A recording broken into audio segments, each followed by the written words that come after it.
সাম্বুল বাজার থেকে আসা এখানে গাড়ি নেওয়ার জন্য দাঁড়াইছি বলতে গাড়ি উঠছি উঠে ওইখানে ব্রিজের পাশে গেছি। ওই গাড়িওয়ালা কি নষ্ট হয়ে গেছে বলে গেছে গা, ওর গাড়ি গেছে গা, আমি দাঁড়ে রাখছি, আমি আরেকটা গাড়ির জন্য অপেক্ষা করতেছি। ওই অবস্থায় আমি মানুষ আসতে ওইদিকে এসে যাচ্ছি হাঁটে হাঁটে, যেন আমি কোনো দুর্বৃত্ত না পড়ি, কোনো খারাপ মানুষের হাতে না পড়ি।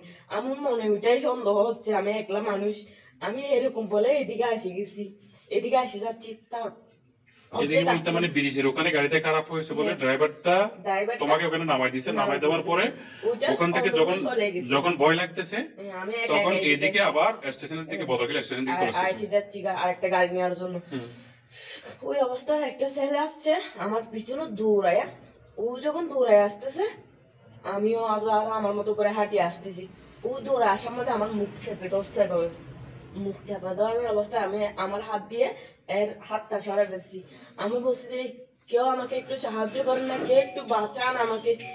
এটা বলার পথে ওই একলা ছেলেটা আমার সাথে পারতেছে না, আবার দূরে আরেকটা ছেলে যাচ্ছে, ও ধরে আমাকে ওইখানে নিচে নামা ফেলছে, ওইদিকে প্যারাল বনে নামা ফেলছে।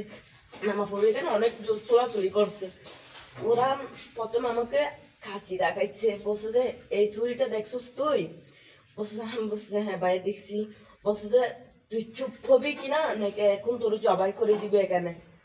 আমি বলছি যে ভাইয়া আপনাদের ঘরে মা বোন আছে, আমাকে একটু ছেড়া দেন না ভাইয়া। ও এরকম বলার পরে ও যা চুপ চুপ এর মোবাইলটা নেই এরকম বলে আমার মোবাইলটা নিয়ে গেছে আগে।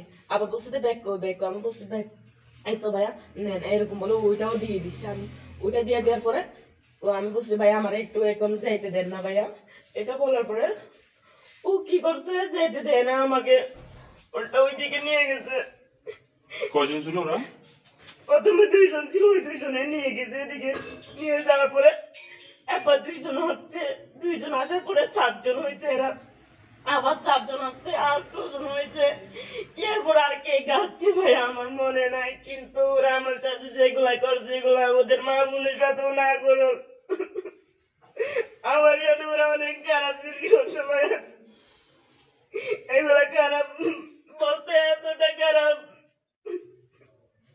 ওরা মানে 8 জন মতো, তুমি প্রথমে 8 জন মতো হয়তো চিনতে পারছো, কিন্তু এরপরে তোমার সেন্স ল্যান্ড হয়ে গেছে মানে কয়জন আছে? 4 জন।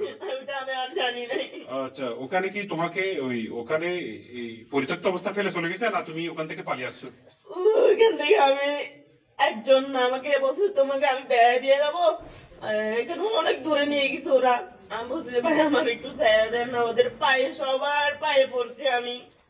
ওরা বলছে ছায়া দিব, তুই চুপ করে থাক, নাহলে তুই মৃত্যু লাশ যাবি এর থেকে। আমার এটা বলে ওরা আমার চুপ করে রাখছে। আমি প্রথমে অনেক চিল্লাইছি, কিন্তু আমার যখন ফেলাইছিল তখন 2টা ড্রাইভার দাঁড়াইছিল, ওদেরকে আমি অনেক করে বলছি ভাই আমাকে একটু বাঁচান। ওরা কোনো আগে আসে নাই, ওরা নিজে নিজে গেছে গা। ওরা যখন আমাকে ওখানে ফেলাই রাখি যাচ্ছে গা, ওরা আমি ওদের পিছিয়ে পিছিয়ে গেছি যেন ভাইয়া আমার একটু আমার রাস্তা দেখাই দেন না, আমি আমার মধ্যে চিনবো না ভাইয়া। আমি আবার কুন্দি যাইছি জানি না, ওইদিকে রাস্তা দিয়ে একটা লুটে উঠছি। ওঠার পরে কিছু ভাইয়ারা বলতেছি ভাইয়া আমাকে একটু হেল্প করতে পারেন।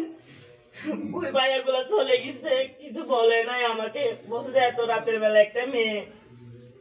আমি বলছি ভাই আমাকে একটু হেল্প করেন, আমার ফোনটা দিতে পারেন, একটু বাসায় কথা বলবো। বলতে দেয় না এরা। তারপর একটা ভাইয়া গেছে, ওই ভাইয়াটাকে বলছি মতো ওই ভাইয়াটা আমাকে কিছু মানুষের সাথে পরিচয় করে দিচ্ছে। ওই মানুষটা পরিচয় করে দেওয়ার পরে ওইখানে আমার মানে ওদেরকে দিয়ে মেম্বার ডাকছে বলে ওই মেম্বার আমি আসছে মতো ওকে বলছি সব বোঝাইয়া। তারপরে ও আমার জন্য জলের জন্য ছিল, জল নিয়ে গেছিল, আমি জল খাই এখানে বলছিলাম। তারপর ও ভাইয়াটা গাড়ি নিয়ে গেছিল, গাড়ি নিয়ে আমাকে এখানে আনছে হাসপাতাল।